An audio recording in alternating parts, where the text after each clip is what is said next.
saw a pretty alarming story in Zero Hedge, something that I'm going to be keeping a close eye on.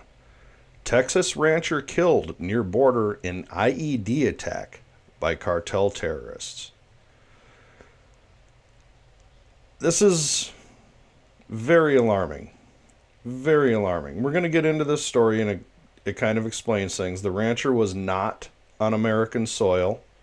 I think that's very important to state. This IED took place in Mexico along the border with the United States while the rancher was working his ranch in Mexico.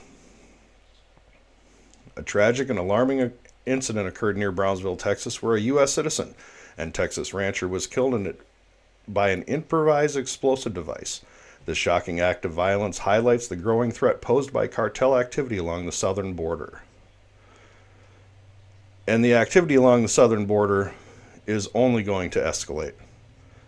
But for right now, we're going to get into a local news report that kind of explains this pretty in depth.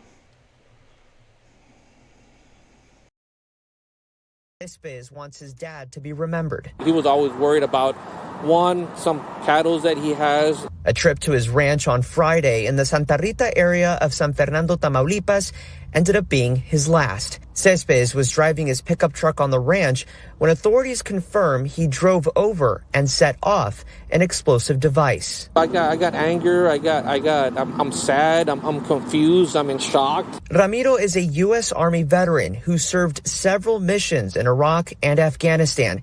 He was injured by an IED on his deployment and says he could never imagine his father would fall victim to one back home on his ranch. I consider this a terrorist attack because if I went to a war to fight terrorists and I'm seeing the same thing here, to me, my personal opinion, it is a terrorist attack. Also inside the truck were Horacio Lopez Peña and his wife Ninfa Griselda Ortega, two of Cespedes' longtime friends. Channel 5 News was able to confirm with Tamaulipas State Police Lopez also died in the explosion. Ortega survived but was injured. Tamaulipas State Police were not able to provide us with her current condition. The government of Tamaulipas has recently warned people of explosive devices on rural roads near the border between Reynosa and Rio Bravo, heading south to the limits with San Fernando and Vallehermoso. In an interview with Channel 5 News, a Tamaulipas State Police spokesperson assured the IEDs are placed by organized crime to keep opposing factions off their territory. 2 weeks ago, an IED destroyed a pickup truck from Mexico's federal water agency, Conagua, near Rio Bravo. Ramiro wants to see change so another loved one doesn't fall victim. They're hardworking people. They want to continue their lives there in the Ejido, but it's other individuals coming in. It's not them fighting each other. In Brownsville, Santiago Caicedo. So as you can see, this is clearly an ongoing problem. And this problem is only going to escalate. And I fear that this Texas rancher who died in Mexico is only the first American citizen who will perish or be injured by these means, unfortunately. When you have headlines like, now obviously this is a getcha headline, War with Cartels begins, U.S. Special Forces land in Mexico to train Mexican soldiers. The Mexican Senate Commission has approved the entry of members of the U.S. Army's 7th Special Forces groups into the country starting this week. The Americans will come fully armed as part of a mission to train Mexican Navy's Infanteria de Marina, Marine Infantry, on conventional and non-conventional types of combat. Advisor roles.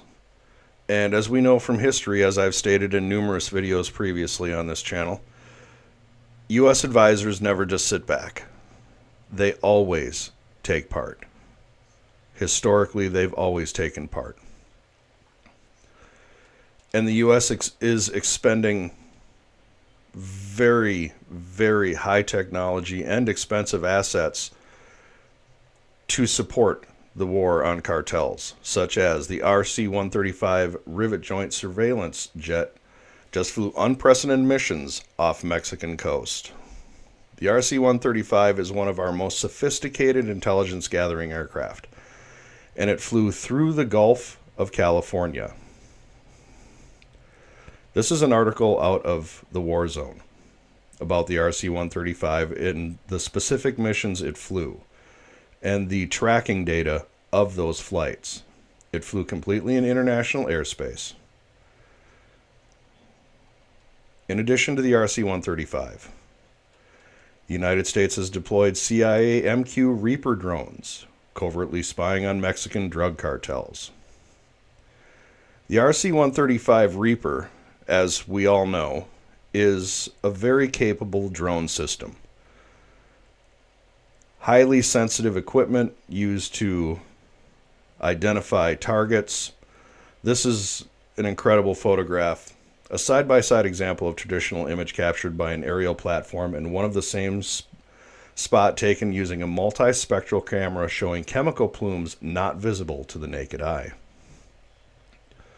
making it easier to spot things such as your fentanyl labs or your meth labs or whatever labs. So what we can see here is that the United States is expending vast amounts of intelligence assets, military assets, law enforcement assets, in coordination with the Mexican authorities. And this is with coordination with the Mexican authorities. President Sheinbaum has mentioned a couple of times in speeches she is well aware of the RC-135 flights, and she is well aware of the RQ-9 drone flights.